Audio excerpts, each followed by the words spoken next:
I want to invite you into a conversation on the Western culture's moral revolution. Hi, I'm Mark Mellinger with the Gospel Coalition, and joining me to talk about this is Dr. Al Mohler, president of Southern Seminary in Louisville. You say that within the span of a generation, an entire moral understanding here in North America has been reversed. So unpack this for me and explain how it happened. You know, recently that was an observation in a cover story of Time magazine, the very same thing.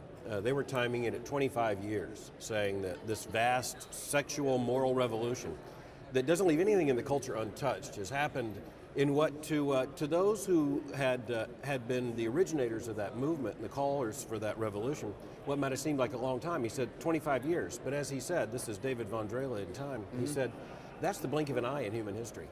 And we really have never experienced anything like this. And there are all kinds of reasons for it, but the bottom line is that no part of the culture is going to be untouched. Whether it's the tax code, or it's going to be regulations about daycare, whether it's going to be the definition of marriage, or even whether you can use words like mom and dad and sister and brother in children's books, nothing's going to be left untouched. We haven't had any moral revolution on this scale in human history. How did it happen so fast? Well, it couldn't come out of a vacuum. And so the first Christian answer to that is secularization. Because if we were living in a time where the only dominant prevailing worldview was that of biblical Christianity, then this would have been impossible. This couldn't have happened in the medieval age. This couldn't have happened even in the early modern age. This could only have happened after modernity had so shifted the worldview of most of the people in what we might call the industrialized world. There's already a sense of a vastly changed worldview, and that has made all these changes inevitable. Is the fundamental understanding now, even if it's implicit in most people's minds, maybe they don't even realize it, but have we gotten to a place where sexual and gender freedom is generally viewed as the trump card? That is sort of the highest moral good in North America today. That is, you know, that's almost in a sanctified position, and it's protect that at all costs? Yeah, I would almost put it in the reverse in order to say that the one thing this culture now believes you can't do is limit sexual expression. Right. Or limit gender expression. That's the trump card. Identity. You can't touch that. That's right. I don't think most people would say that is the greatest good. I think most people would not go so far as to say that's the one thing I'd live and die for. But it's the one thing you can't regulate. It's the one thing you can't infringe upon. And you know, that's actually now more or less in writing. That's more or less exactly what you see in some of the legal arguments being made by those who have been in the courts pushing for these kinds of changes. You say that this touches everything. I mean, even issues not obviously related to sexual expression. Explain to me how that works. Well, it's because sexual expression and sexual intimacy is so central to human life that it eventually will touch everything. So when we're looking at the revolution we're experiencing now, yes, the biggest thing most people think about in the headlines is the legalization of same-sex marriage.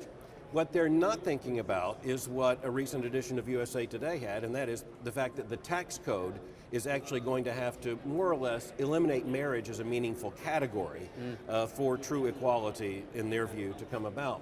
But you know, it comes down to things like what are the regulations that bureaucrats put in place for daycares? Or for that matter, what does the NCAA decide are the membership requirements for participating schools in the NCAA when it comes to housing, hiring, and accommodations, when it comes to gender identity and the whole LGBT revolution? But it's even more basic than that. When you're writing a children's book now, and you want it to be distributed to the public, you hope for it to have some public impact, can you actually use the word mom and dad? When you picture a family, can you have a mom and a dad and their children? Can you even talk about boy and girl or male and female without infringing upon the new rules of the sexual revolution? You know, Mark, one of the things we're going to have to watch is that this revolution will have to, in some sense, try to achieve a new normal on the other side.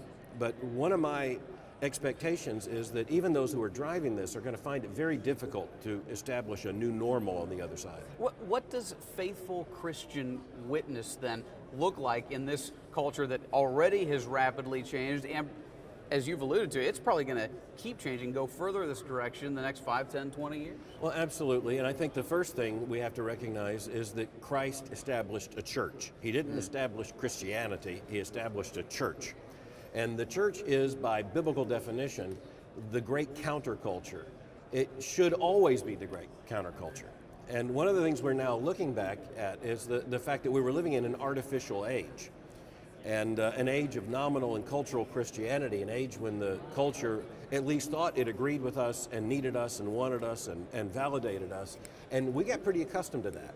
But the Christian church, when it has been depicted in the New Testament, and when we see it on its growing edge where it's found in the world, is not found where it's in cultural comfort, but in cultural discomfort. And the church, as that great sign of contradiction, is going to be the great challenge for us, how to be a truly Christian counterculture. So help me with this then. There are still a lot of Christians who would like to really keep the pieces of the old moral understanding that are still there in place, the few that seem to be there, or would like to fight to win the old moral understanding back in some ways. And most of this, I guess, would be in the realm of politics. Sure. What would your counsel be to those Christians? Is that fruitful in this day and age? Well, whether or not it's fruitful, done in the right way, it's faithful. I mean, if we really do love God and love neighbor, then we hope for, pray for, and we must strive for a social order that will lead to human flourishing and to human happiness. We don't believe that's going to happen by joining and validating this revolution. We also don't operate on the false hope that somehow we're just an election away from national revival, or from somehow just one clincher argument from the culture agreeing with us. So it's a long, persistent faithfulness. There are public policy issues that we've got to speak to, and we need to speak to them, but we've got to speak to them without the triumphalism that has so often, frankly, marked Christians in the public square, and without the hurt feelings and the sense of cultural loss that builds a lot of resentment among Christians. We don't have any right to be resentful. We weren't promised the culture.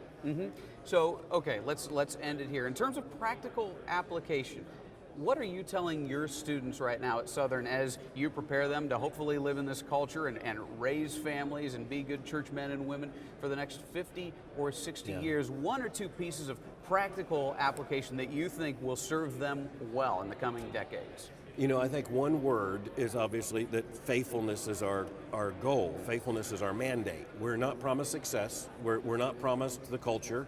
We're instead called to faithfulness. And faithfulness produces opportunities that cultural comfort wouldn't give us.